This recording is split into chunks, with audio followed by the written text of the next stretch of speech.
and the participants. It's a great honor and pleasure for TEPC to be co-hosting this event, which we are having as the third destination. First, we started off in Kenya, followed by Nigeria, and now Rwanda. Normally, we have 2 successive events at one place so that follow-up can be done on whatever networking has been done in the previous event. The origins of this event has a small anecdote which the Honorable Minister of ICT, Paula, will know. We had been talking about this event because annually, every year, we have in New Delhi, India Telecom Summit, where representatives from all over the world come. And representatives from Rwanda had suggested that we should have an event. I had the honor and privilege of meeting the Honorable ICT Minister and at Barcelona in the World Mobile Congress. And we had a long discussion, and we agreed that this event should be held here. And we are extremely happy for the support that we have got from her for hosting this event. Just as a prelude, the history of telephony in India is practically the same as most countries. Prior to the reforms, it was treated as a monopoly, a natural monopoly, and most countries were providing services, manufacturing by government or in the public sector. But progressively, as mobile telephony came in, the concept of natural monopoly went, and public and private sector entered into a partnership for taking this movement forward.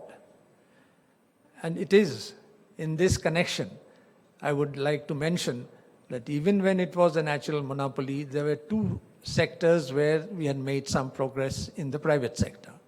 That was the cable industry, and you will be happy to know the optical fiber, one of our players is a leading manufacturer in the world, Sterlite. And they would have come, but there were certain other prior commitments.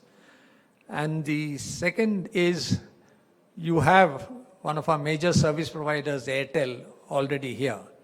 And Airtel also was a small manufacturing venture by making those landline telecom equipments, which made its presence as Beetle in India. So we are happy that Airtel is already making its impact in Rwanda and in many other African countries. We have made tremendous progress in the digital sector. In fact, the new digital policy has been enunciated, and it is being followed up vigorously by the government from the Prime Minister downwards to everybody. It is practically the buzzword now in India. And in this effort, both private and public sector are working hand in hand.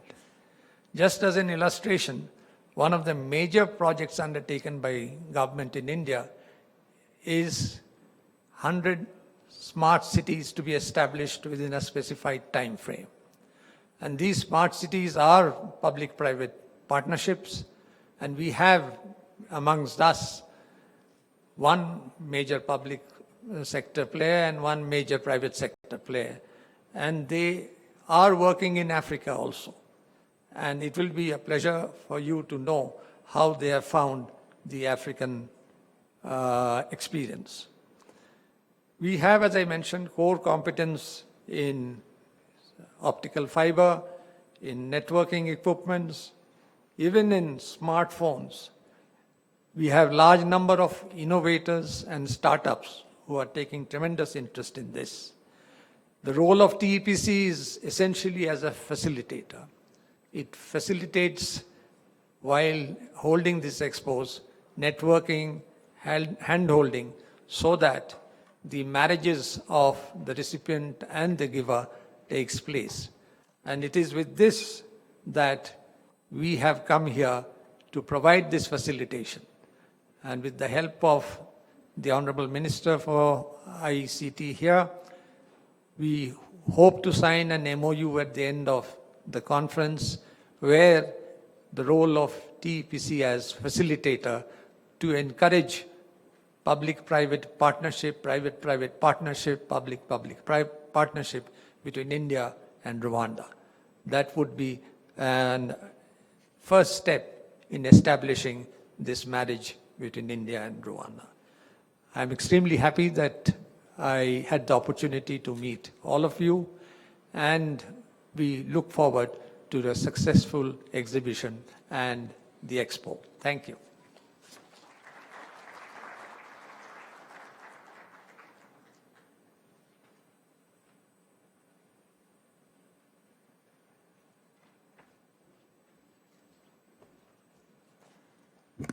Thank you, Mr. Ghosh, for your remarks.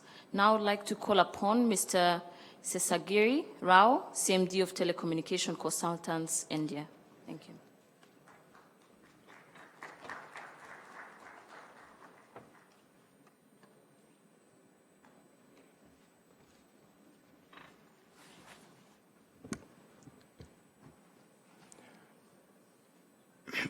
Good morning to all the dignitaries who have come there.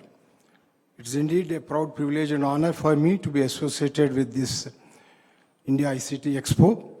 I'm really thankful to the country of Rwanda for giving this opportunity to us along with TEPC. My special thanks are always to the ICT, Honorable ICT Minister, Mrs. Paula, and all other honorable ministers came from various dignitaries, and our ambassador, His Excellency, Mr. Karketa. See, the association of TCIL with Africa dates back to 1982.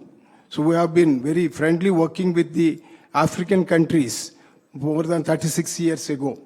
So my colleague officer, Mr. Ghosh, was mentioning that the PSUs and the private sector who are working with Africa will be able to talk about how the atmosphere of working with the African countries is.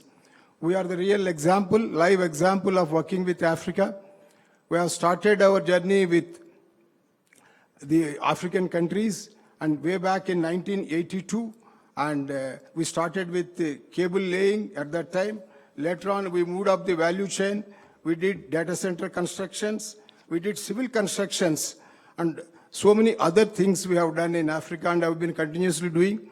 And some of the things which is a matter of feather for us is the feather in the cap for us is the Pan-Africa project, which we have done in 2008, which ran successfully for 6 years. And that was started by our visionary President, Dr. Abdul Kalam, and that was done in 48 countries. And we have maintained it also successfully for about 6 years.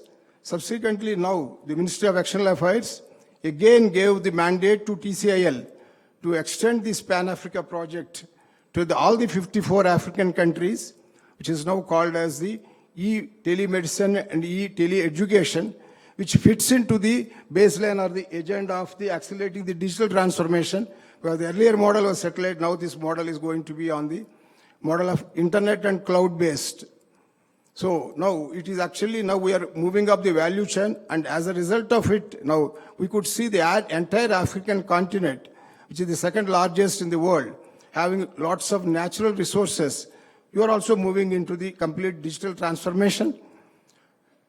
I also want to mention that how the impact of Digital India, the project, one of the successful projects which our Honorable Prime Minister has recently launched is the India Postal Payment Bank, where 135,000 post offices have been all e-connected. The entire work was done by TCIL, and it is actually bridging the rural divide between the urban and the rural. All these 135,000 rural post offices are going to become the banks, the small outlets of banks for all the local rural population. A similar thought concept can be definitely evolved even for the African countries. Last time when we had the summit in Nigeria, we threw this idea and they were very much impressed with it. I'm sure with this Rwanda ICT minister will be able to take this point for connecting these rural post offices. It will give a lot of impact on that. The topics of artificial intelligence and things like that will be discussed during the course of the session. And as TCAL, we are also doing a lot of capacity building for the countries, not only in Africa, we are operating in more than 70 countries, the entire Gulf countries, CLMB countries, and we also opened our office in USA.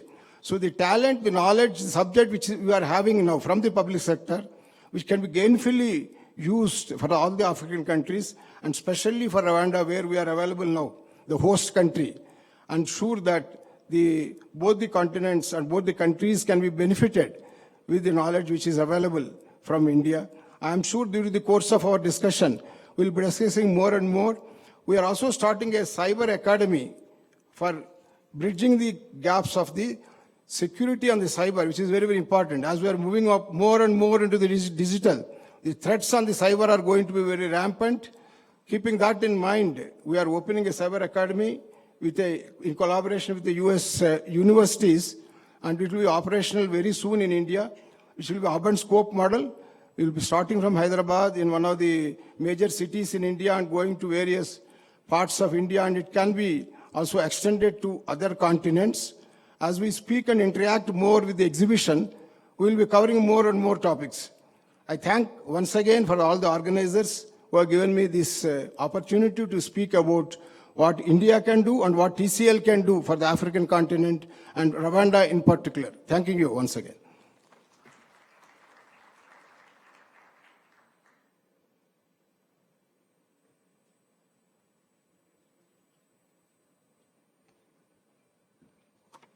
Thank you once again, Mr. Rao.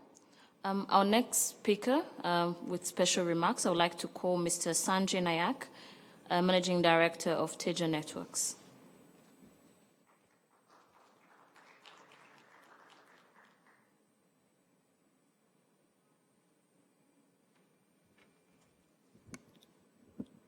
Good morning, honorable dignitaries, minister, and all the attendees for this event.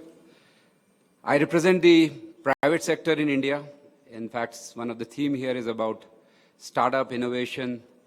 So I was a founder of Tejas Networks, which is the first high-tech company in India, which started as a startup and went public a few years back. So I wanted to share the context of what we want to accomplish over the next couple of days here.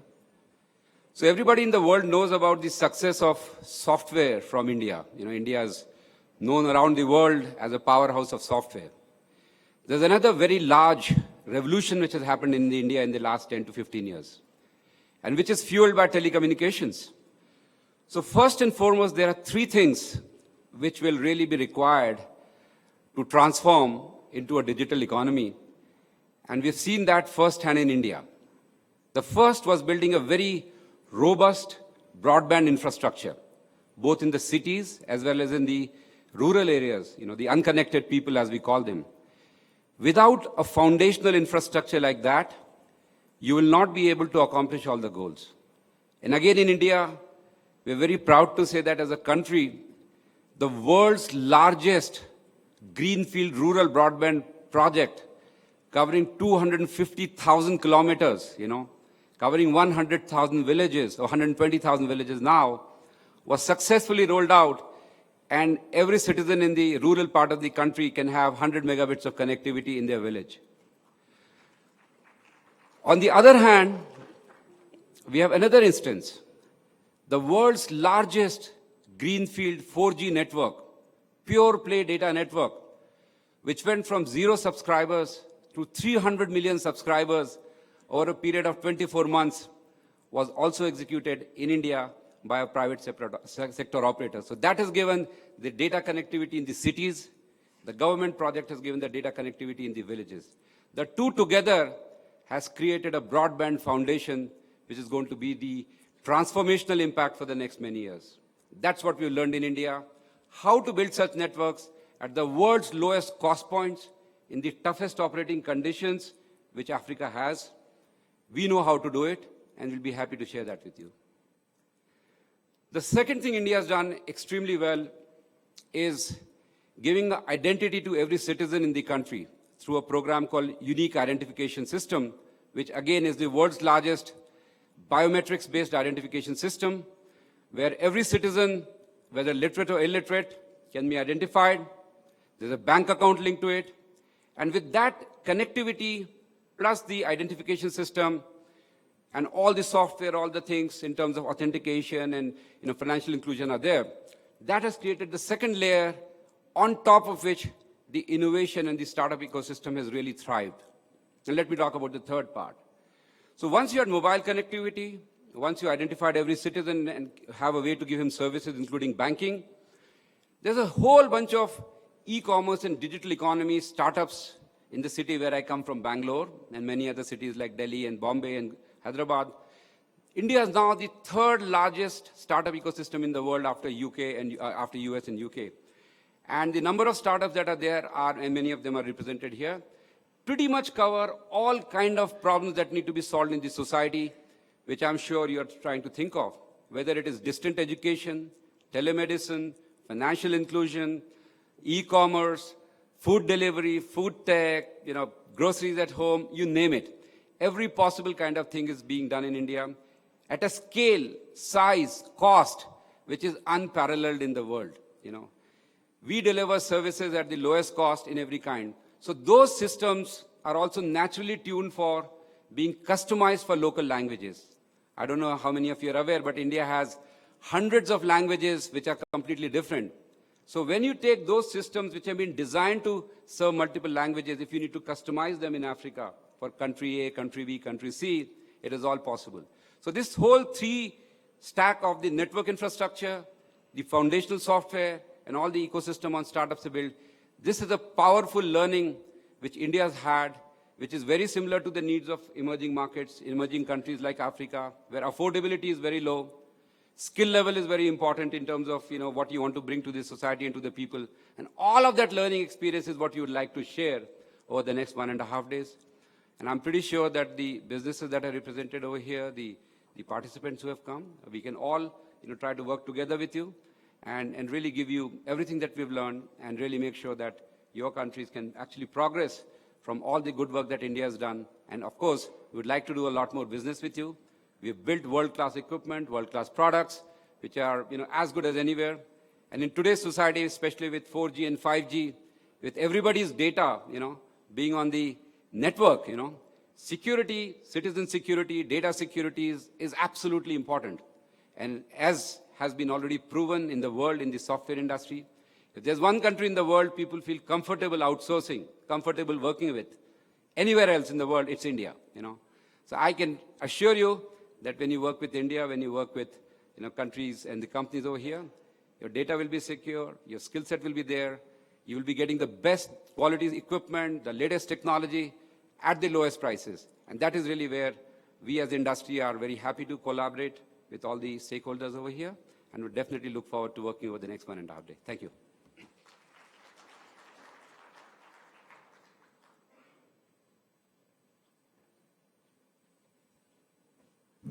Thank you very much, Mr. Sanjay. Our last remarks for this session is Dr. Lassina Kone, Director General of Smart Africa Alliance.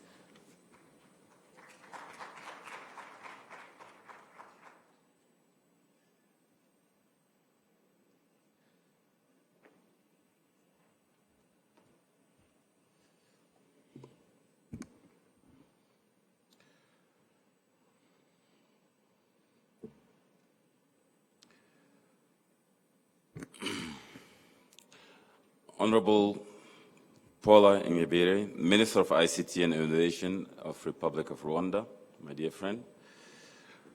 Honorable Kazembe Kazembe, Minister of ICT and Courier Services of Republic of Zimbabwe. Honorable Mark Michael Botomani, the Minister of Information, Civic Education and Communication Technology of Republic of Rwanda, Malawi. Mr. Shamel Ghosh, Chairman of TEPC, and Mr. Seshagiri Rao, Chairman of Managing Director of Telecommunication Consultant of India, government delegate, business leaders, distinguished guests, ladies and gentlemen. It is my distinguished pleasure to stand here today in front of this prominent gathering on the occasion of the India-Africa ICT Expo 2019 with the theme Accelerating Africa Digital Transformation Agenda. I would like, first of all, thank the organizer for this forum, for their engagement and commitment in fostering collaborations and cooperation between India and Africa. As we start this important forum, I would like to emphasize that Africa has a strong belief that technology and innovation will transform lives of ordinary citizens and spur socio-economic growth across the African continent. The cross-border nature of technology and innovations means that Africa and India, by working together, can unlock opportunities for government, private sector, and citizens. Excellencies, distinguished guests, ladies and gentlemen, for those of you who are not aware, 5 years ago, in October 2013, 7 heads of the state met in Rwanda, in Kigali here, and decided to endorse the Smart Africa Manifesto to leverage information and communication technology to accelerate Africa's social economic development. From the initial 7 countries, the Smart Africa Alliance has been growing in size and strength. Today, the Smart Africa counts over 25 member states, totaling a market of over 600 million population out of 1.2 billion population on the African continent. I'm very delighted today to inform you that the Republic of Zimbabwe is the latest to join as a 26th country member of the Alliance. Please allow me to recognize the presence of the Honorable Minister Kazembe Raymond Kazembe, the Minister of ICT of Postal and Postal Courier Services of Zimbabwe, who has played instrumental role in joining the alliances last week. The alliance also counts over 30 private sector companies, including Huawei, Intel, and mentioning Tata Communication, of course, and international organizations such as African Union, and ITU, and the African Development Bank, led by His Excellency President Paul Kagame, President of the Republic of Rwanda, and Chairman of the Board of Smart Africa, along with his peers. Africa head of the state is seeing a new wave of leaders who are champions with the firm believers that change is the new constant. And if we need to act, it is today. Indeed, Africa's continent is on the move. As the different numbers demonstrated today, Africa has the youngest population in the world, with more than 70% of the African population, which translates to more than 700 million population under the age of 30. 6 out of 10 of the world's fastest growing economy are in sub-Saharan Africa. 7% is expected annual growth over the next 20 years. 1 African out of 2 owns today a mobile phone, and it's expected that more than half of the Africa's entire population owns a smartphone by 2020. Building on digital revolution are platforms such as M-Pesa, and have fundamentally changed the way that money is circulated on the continent. E-commerce is also growing rapidly. Similarly, government, business, and citizens are experiencing new ways of interacting, engaging, and doing business. Distinguished guests, ladies and gentlemen, standing here today on behalf of Smart Africa, I would like to share the interest and resolve of Africa to cooperate with India to promote cooperation on accelerating Africa digital transformation agenda. India has always been a partner of choice for Africa and has jointly delivered numerous projects and initiatives in energy, transportations, agriculture, and trade, just to name few. It is therefore a natural choice to collaborate on digital economy. We would like to welcome the government of India and the Indian private sector to intensify and establish deeper and deeper ties with us. There is no better time than today to make this partnership a reality.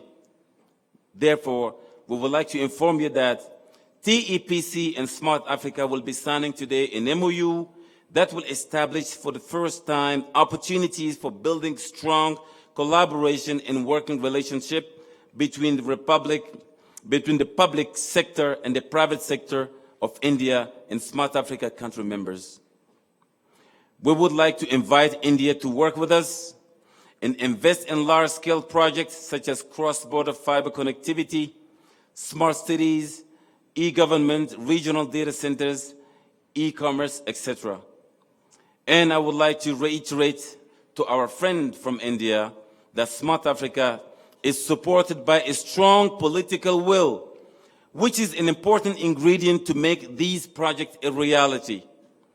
With these few remarks, ladies and gentlemen, distinguished guests, I would like to thank you once again and express about our strong confidence that such forum will foster stronger collaboration between Africa and India through a fruitful conversation and deliberation.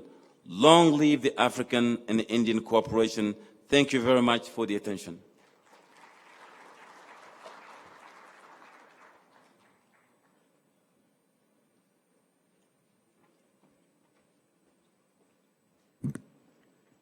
Thank you, Mr. Lasini.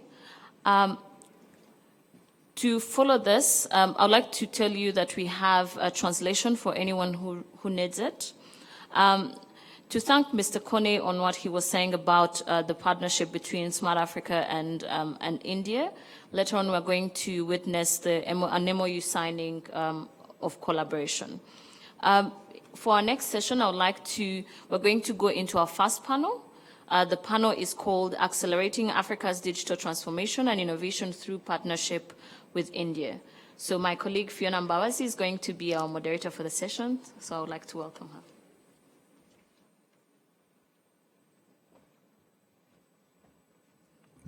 Good morning, everyone. Thank you very much, Esther, for inviting me up on this stage. I'd like to call upon my panelists, and of course, due to time constraints, we will be trying to keep it as short as possible. And of course, we will be keeping the conversations going on social media, even as we go to exhibitions and every other panel during this day. So to kick start off, I'd like to call Honorable Minister of ICT and Innovation in Rwanda, Honorable Paula Ingabire.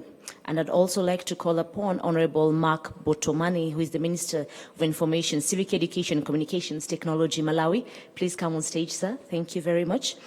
We will also have Honorable Kazembe, who is Minister of ICT, Postal, and Courier Services in Zimbabwe. Thank you, sir, for making time. We'll also next have Mr. Rodrigue, who is the Director General, the Development Industry Numeric, Burkina Faso. And also, last but not least, we will have Mr. Amit Yadav, who is the leader of the Indian delegation, Joint Secretary, Ministry of Communications. Thank you very much for making time to be with us.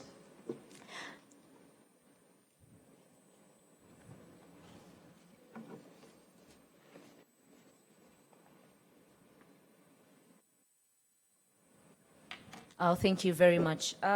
Of course, today we are talking about accelerating Africa's digital transformation innovation through partnerships with India, but we will go in depth right now to discuss the needed policies, regulatory frameworks to accelerate Africa's digital transformation and innovation. And of course, I'll start off with you, Rodrigue, who is just next to me, Mr. Rodrigue.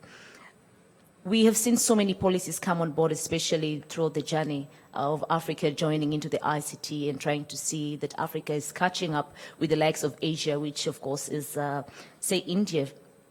how do we ensure that actually these policies are harmonized throughout the African continent so that what is working in Burkina Faso can easily work in Rwanda and Zimbabwe and the rest of the African continent?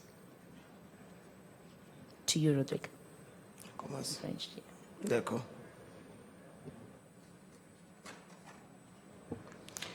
Bonjour à tous. I want to speak in French. So, ok, donc je vous remercie beaucoup vraiment de nous avoir invités à ce panel qui est très intéressant parce que dans le cadre justement de la mise en œuvre du partenariat entre l'Afrique et l'Inde, donc je vois qu'il y a des actions qui se font, donc on n'a vraiment pas hésité à venir à ce panel. Donc en termes d'harmonisation au niveau du cadre juridique et légal, le Burkina Faso justement a mis en place depuis quelques années un certain nombre de textes pour justement harmoniser l'utilisation des TIC du digital. Donc il y a des lois justement qui en découlent. Je veux parler ici des lois sur la communication électronique, sur la régulation, sur la protection des données. Donc tout ça, ce sont des textes qui sont là. Et il y a le souci justement de cette harmonisation avec les différents pays au niveau africain. Et notre collaboration aujourd'hui avec Smart Africa aussi nous permet justement de pouvoir bénéficier de ce cadre pour justement cette collaboration avec les États membres de l'Alliance. Donc tout ça, ce sont des actions que nous sommes en train de mener pour que justement on puisse harmoniser justement cette collaboration et faciliter justement ce commerce, ce transfert de compétences, de technologies au niveau de nos États. Donc c'est ce que je voulais ajouter. Voilà, merci. Thank you very much, Rodrigue. Of course, the importance of collaboration. I'll head over to you, Honorable Minister Paula. Of course, during the Transform Africa, His Excellency President Paul Kagame reiterated on the need for Pan-African responsibility, that for the digital economic era to be achieved, we must have a Pan-African responsibility. What are the priorities that we need to look at right now for us to grow so that we don't keep making 5 steps ahead, and 10 backwards? How do we keep making it a Pan-African rather hub, but then at the same time ensure that the priorities are met? Thanks, Fiona. It's good that you touched on the element of Pan-African responsibility, because what that essentially means is how do we as a continent work together in a very equitable manner that allows for the same efforts that are done in one part of the continent to reflect the same results elsewhere. So it's growing together and doing this together as a continent. And maybe I won't have to even underscore a lot of what the Smart Africa DG discussed earlier, really looking at what Smart Africa is about, really a platform that brings together the different economies across Africa to share experiences, to replicate some of these success models that are happening in the different parts of the economy of the continent. But to respond to your question, and I'm very mindful of the time that we have, I think there are a couple of things that we need to focus on. And one of them is really thinking about inclusive policies. Because when you're talking about really giving it a Pan-African context, we also need to be very mindful that the levels of development, the levels of resources, the levels of skills across the continent are not similar. So how do we make sure we are providing equitable opportunities for all, for the entire African population? The other thing that we can leverage on is Africa's youthful population. I think there's an opportunity right there. And being able to take advantage of that as we think about digital transformation, being able to think about, and I bring it because I wanted to highlight the element of building the right talent. I think having a youthful population as a continent is really an opportunity that we need to harness as policymakers, as the industry, to say, how do we make the most use out of this youthful population that is going to be very agile and adapt quickly to this digital transformation agenda that we are charting together. And so the other thing is what was discussed really, which is about partnerships. Yes. For you to be able to achieve these equitable opportunities or growth across the continent, you need to be thinking about partnerships. And these are partnerships, whether it's from government to government, business to business, and a lot of it is going to be reflected in a forum like this. even between government and the private sector, but more notably thinking about partnerships between whether it's the government, the civil society, the private sector with communities, because that's how we're going to be able to achieve that. And the last thing that I think that we need to focus on is, and he did talk about harmonizing policies, but I think also thinking about pro-innovation policies. What kind of policies do we put in place as a continent that are going to support promotion of innovation in Africa? Because we have a very unique context, and so being able to think through and think out of the box. So what are some of those unique business models that Africa needs to adopt to have accelerated digital transformation that we're looking for? Thank you. Thank you, Honorable Minister. We'll move over to Honorable Mark Botomani. Honorable Minister, let's look at the gaps that are already there. Some of the policies are there, yes, but we have the gaps. We have issues like infrastructure. We have issues of partnerships, or rather, we tend to emulate more from the outside world, but not build on our own business models. How do we ensure that with these partnerships that we are creating today, that we grow as a continent, but not just emulate them, but also ensure that it is a lifelong thing that will help the African continent and also build as a business model? Thank you very much. And first of all, let me thank the organizers and the government of Rwanda for organizing this conference. And I bring greetings from the home heart of Africa, Malawi. First of all, just to respond to your question, I must appreciate that ideas that are coming from Africa are appreciated across the continent. First of all, these are homegrown issues. These are issues that we're driving ourselves. I'm glad the presenter, one of the presenters, made mention of the passion that the president of Rwanda had, at the start of all these issues that are looking at partnerships with other countries in other continents.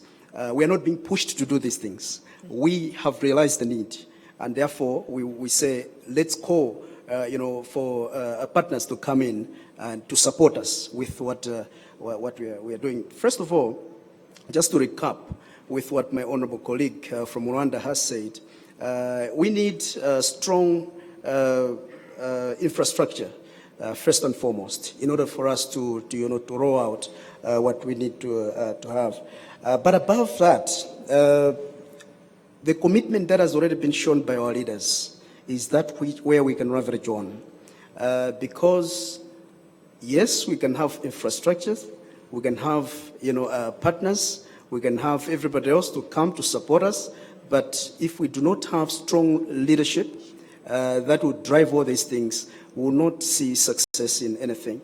So like in Malawi, we have a very committed leadership because we have put ICT as one of the top priorities of priorities. We have about 9 priorities which we are driving, but ICT is at number 5. Which means there's already a commitment, on the government side. We have what we call Malawi Development Goals, number 3, which is actually ties in with the Sustainable Development Goals. And in there, ICT is, as I said, is at number 5. Now,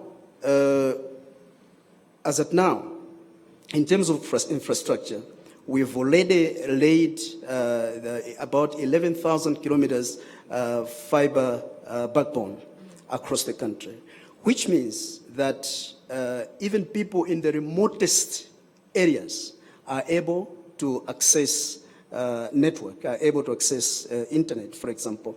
Another drive or milestone that has been made is the commitment that government has put in to put up towers across the country, because you would understand that yes, the backbone, the fiber can be laid across, but you also need, the towers in order to tap the signal from there.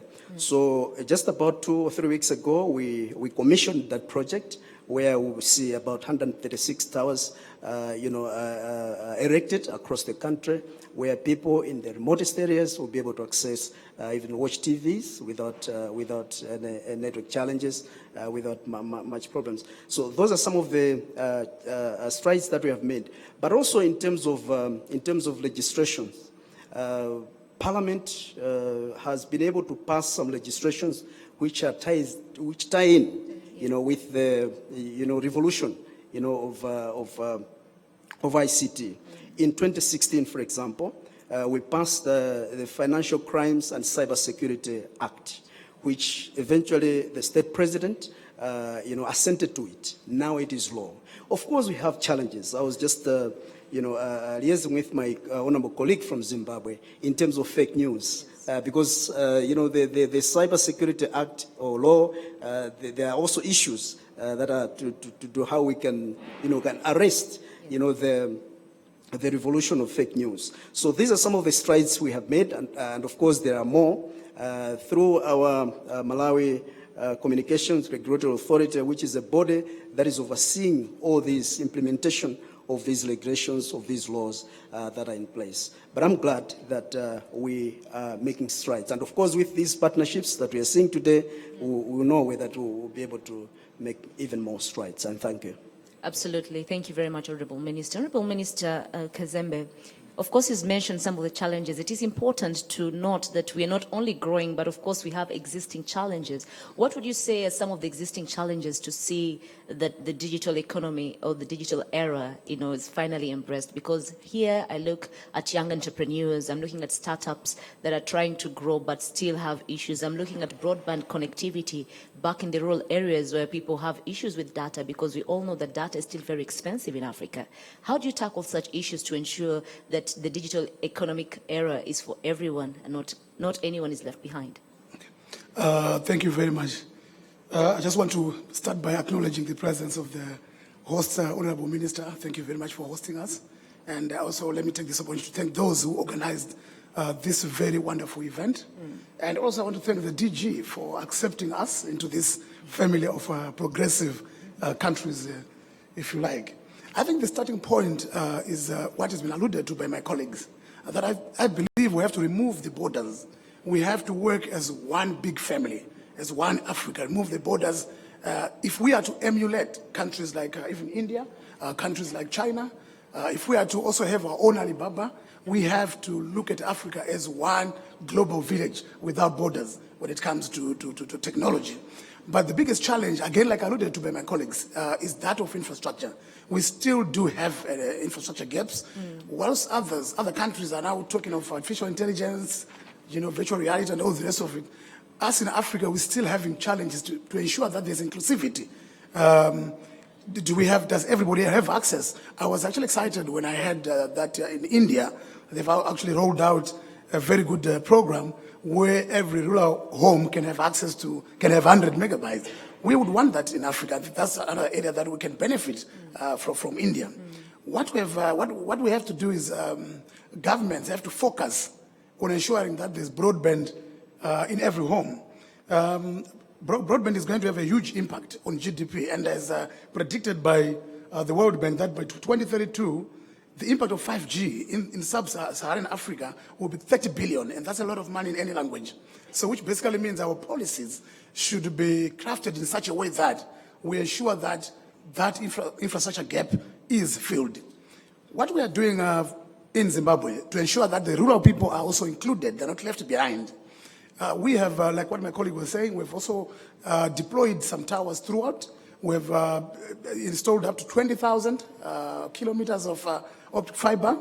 And we are also ensuring that each and every village have access to internet by deploying what we call community information centers. And to date, we've, I think, installed about 146 through our regulator. Because as you would appreciate, the private sector would not ordinarily go to rural areas if the traffic is not economically sustainable, that's where we believe government has to come in. And in Zimbabwe, we're doing that through our own regulator portals, and I'm glad that the Director General is here. We are deploying those community information centers. And I also had the one speaker from India talking about how they've e-connected all their post offices. That's an interesting area. Again, we would very much welcome their assistance, because in Zimbabwe, we've got a lot of post offices around the country. What we're doing now, we're e-connecting them as well, converting them to information centers, so that all rural people, if they don't have broadband connectivity on their phones, at least they can go to their district office, they can access internet, and we are also training people. So basically, I believe the starting point, and I'm glad this new family called Smart Africa Alliance is bringing all of us together, removing the borders. And there's one thing I also like, where each country is picking up an area of focus. So that would mean that we don't duplicate. Like I know Rwanda is focusing on smart cities. I know Togo is focusing on blockchain, and I know Kenya is focusing on digital economy. As Zimbabwe would obviously want to focus on agriculture, because we believe our economy is an agro-based economy. That will make us move in one direction. We'll move at the same time in one direction, and we don't duplicate technology. I thank you. Thank you very much, Honorable Minister. I'll head over to Mr. Amit Yadav, and my question basically would be, Africa, as you know, is growing to be digital transformed. What are some of the success stories that you feel Africa can emulate right now, be it in terms of training, be it in terms of maybe adapting some of the skills that you have or the technical know-how that Africa can adapt right now, the success stories that are easily implemented into Africa, and the partnerships that can be made to ensure that Africa is digitally transformed? Thanks. And at the outset, I would like to thank the Honorable Minister, Rwanda, and for hosting us and giving us an opportunity to be part of this wonderful journey between India and the African continent, and also with Rwanda. And I'm sure you've asked a very topical question, but as was presented some time back during this earlier session, and what I heard today also, that there is a huge infrastructure gap which needs to be addressed, other than the training and the skilling part of it. And I think so. Let me just give you the India story. And in the India story, also you need to look at the numbers and the size of the country. India is a subcontinent with a 1,300 million population. And we now have more than 1,200 million connections, telephone connections, 1.2 billion telephone connections. We have 640 million internet users, and we have more than, and we have more than 700 million smartphones and more than 2 million towers in the country.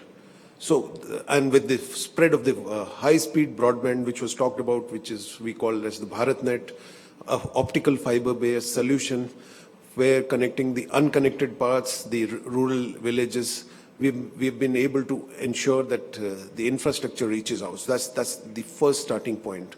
And I'm sure with the same time, we've also ensured that the manufacturing in the country takes place. There is an ecosystem which is vibrant.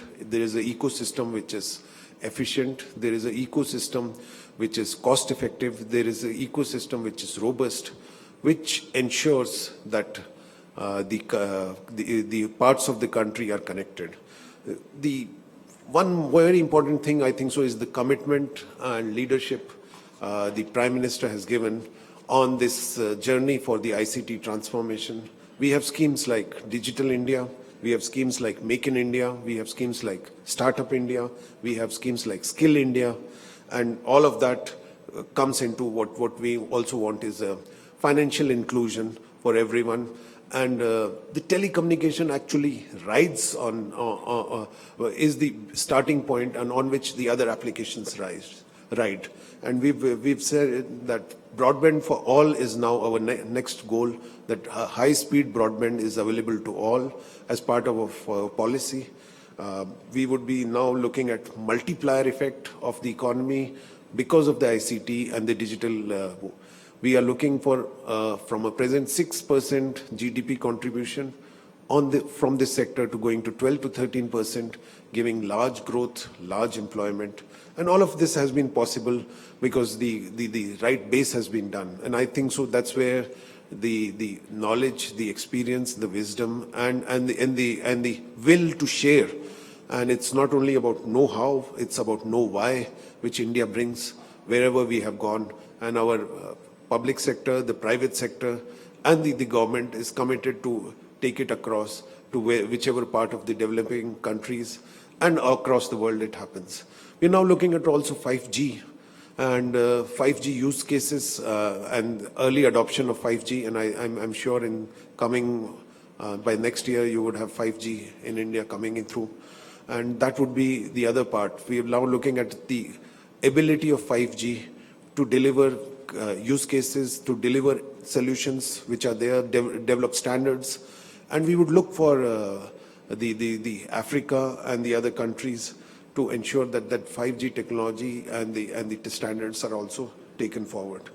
We also have a very strong, robust training, and which is this training and the skilling part of it, which ensures that at the same time, the vast requirement the sector has, there are enough adequate manpower available, which is skilled and which is the right kind for the sector. And I'm sure that this kind of ICT expos and the various occasions we have, we bring in the Indian technology, the Indian ecosystem, the various players, and it is not only about government to government, it is about business to business, it is about business to government, and all of those are something which we look forward to. The multiplier effect and the huge potential it has is something which we are poised to, and I'm sure the world is looking at us and Africa is looking at us, and we would be then taking this knowledge to all parts of wherever it's required and needed. And I thank once again the organizer and the Rwandan government for this wonderful occasion and a wonderful setting and a lovely audience. Thank you all. Thank you very much, sir. Due to time constraints, I'd like to give only 2 burning questions for starters to our panelists before I continue with my line of questionings. So if you have a burning question that you really want to hear from our honorable ministers and of course our panelists here, 2 burning questions before I proceed with my questions.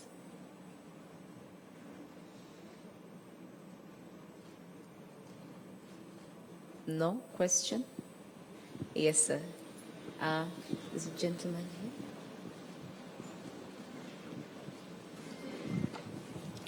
Thank you very much. My name is Ron Weiss. I'm the CEO of the energy group in Rwanda. My question is, lack of infrastructure, what is the best solution? Thank you. Thank you. Lack of infrastructure, what is the best solution? One more question before, yes, just next. Thank you very much. My name is Gift Machengete. I'm the Director General for Potras in Zimbabwe. My question is really to the honorable ministers. I've heard, we have talked of this Pan-Africanism in terms of ICTs, that we need a digital single market for Africa, Pan-African infrastructure policies, Pan-African spectrum policies, Pan-African technical standards, Pan-African regulatory frameworks and conditions. Now, my question is for the honorable ministers, what is the way forward? We have heard that in Africa, we are at different levels of development. Yes, but so, what do we do? What is the way forward? Are we going to be talking about this and maybe not doing anything? Or there is a roadmap that is there, which we will follow as African countries for us to also have this single, market, just like Europe has the digital agenda for Europe. Are we heading for that? And if so, what is the roadmap? Thank you. Thank you very much. I'll start off with the Honorable Minister Kazembe. What is the roadmap? What's the way forward? In my view, the way forward is a Smart Africa Alliance. I've had occasion to go through the manifesto, which is quite encouraging. I think I will need to share, DG must share with your other DG that information that you shared with me. I think that's the roadmap, to say the very least, because then, again, I'll probably allude to what I alluded to earlier on, that in that manifesto, what I noticed also is that countries are going to be focusing in different sectors. That's the only way we can leapfrog others. That's the only way we can work, reach the target faster.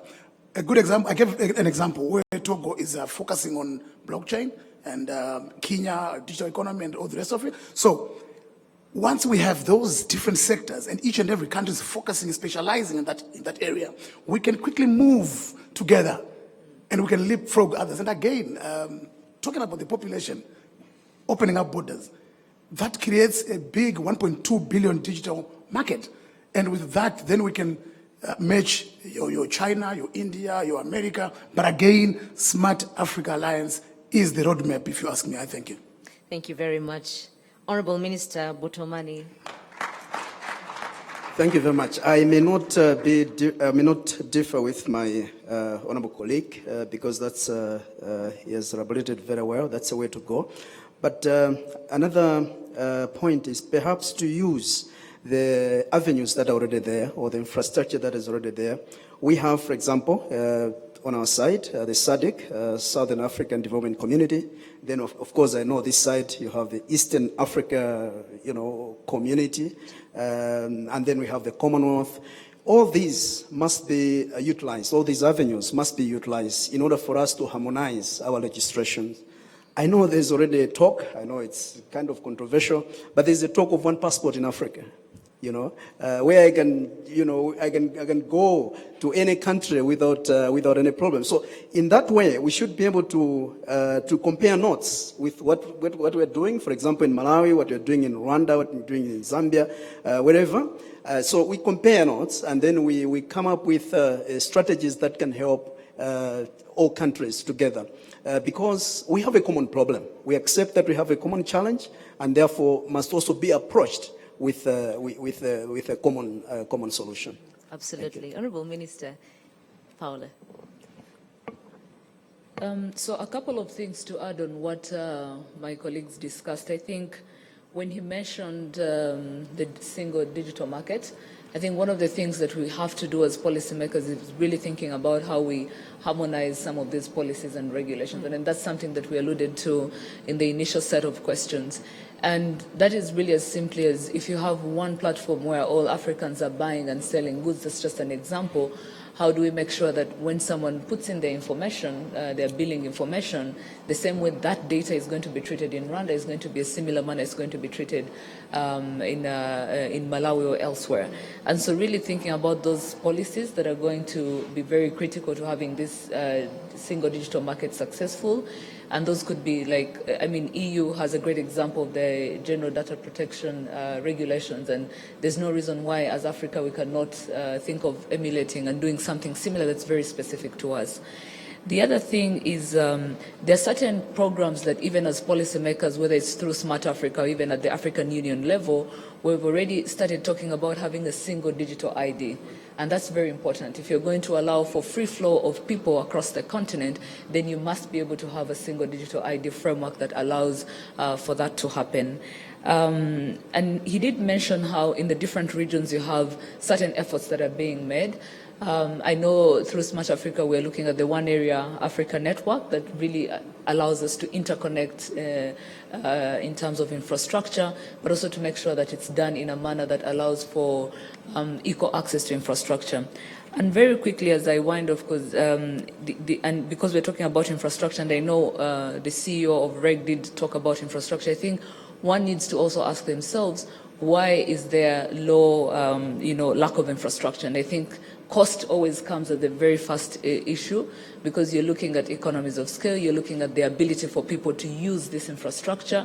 And so the cost of really laying out the infrastructure is something that always comes up first as a challenge. And I know that as governments, what we're doing is how do we work with the private operators that are in our different economies to ensure that we are massively scaling up infrastructure and reaching the people at the bottom of the pyramid. A specific example to Rwanda would be the terrain, which would require that working with operators, we're thinking about different models of connecting people because terrains are different and you cannot think of one solution, working for every single place. And the last thing that we've done as Rwanda that I think has helped, and I see some of the operators in the room, I think is putting in place infrastructure sharing policies that really allow for operators to lower their cost of laying out infrastructure for the countries. And so I think these are models, again, that as a continent we can share and see how we can quickly, massively scale, because today we have at least half of the population on the continent, close to half of it, that is connected, but what happens to the other half? And if we're talking about this, about digital transformation, the digital economy transcending borders, then we must be intentional about laying out the infrastructure. Absolutely. We must be intentional in laying out the infrastructure. Good one, Honorable Minister. Thank you. I'll go over to you, Rodrigue. Of course, when you talk about laying infrastructure, we talk about data. We must not ignore the fact that cybercrime is an issue. We must not ignore the fact that data protection is also an issue. When you ask someone, say in the rural area, to even give you the identity number, it is an issue. It is a big issue. So how do you intend, how do we intend to see that the people are comfortable in giving you, one, the identification, and two, how do you protect the data as we go on?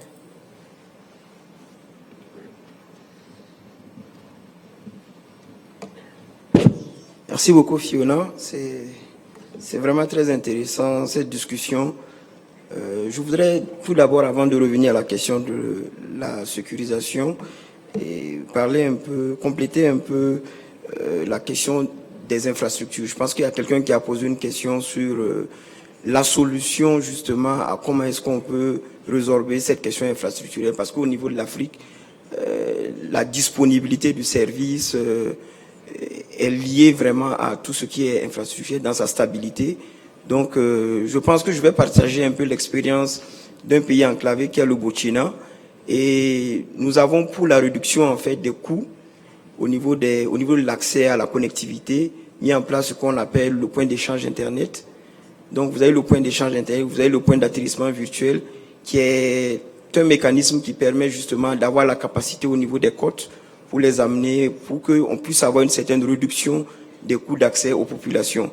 Donc, quelqu'un a également parlé de l'interconnexion justement des réseaux au niveau africain et au niveau international. Donc, ça aussi, c'est un élément qui est très important.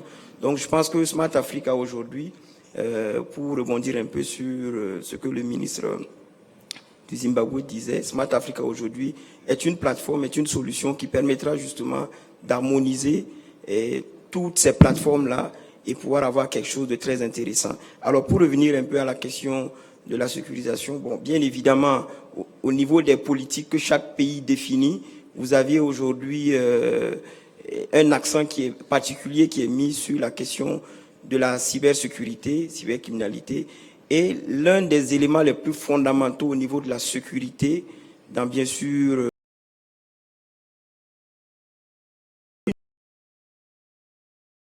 sont en train de faire des projets de mise en place d'identifiant unique de la personne pour pouvoir mieux maîtriser justement le flux de ces personnes, la gestion même des plateformes. Mais aujourd'hui, ok, donc je vais essayer d'aller un peu rapidement. Donc cet identifiant unique aujourd'hui, au Burkina par exemple, on est en train de mettre en place justement cet identifiant unique. Mais il est nécessaire que tous les pays puissent se parler, avoir justement une seule norme qui va permettre justement d'avoir cette interconnexion-là au niveau de l'identifiant. C'est fondamental. Sinon, chaque pays avec justement ses normes, avec la définition. We will have honorable ministers and all panelists and anyone else who is able to answer your questions on social media will be doing that. So thank you very much, honorable ministers. Thank you very much. Thank you very much, Rodrigue. Thank you very much, Mr. Hadid. I hand over back to you, Esther. Thank you. Thank you, Hand Fiona. of applause.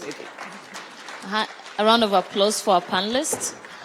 In a few minutes, less than 5 minutes, we'll have our guest of honor coming in and we'll proceed to the opening ceremony. So we'll have a short break while we wait for our guest of honor.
I would like to ask everyone to remain seated because our next session is going to begin shortly. Thank you.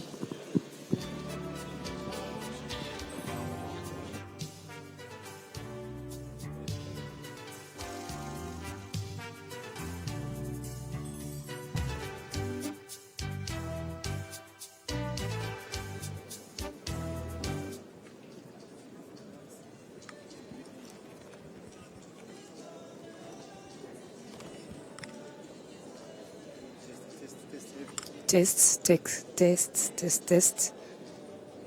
Emma, urimo uranyumva? Ari sure ko aje se?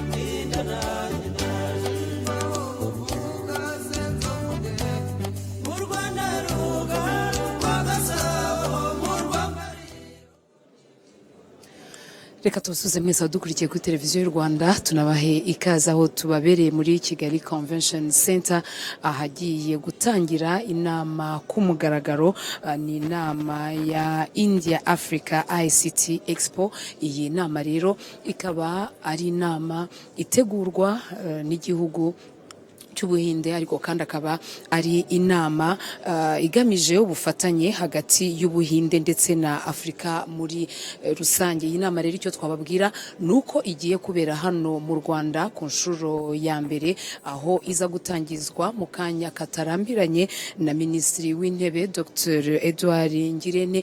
Ikindi twababwira kuri iyi nama nuko iyi nama iterana mu minsi ibiri, ni kuri uyu wa mbere ndetse no kuri uyu wa kabiri tariki ya gatanu n'iya gatandatu birumvikana.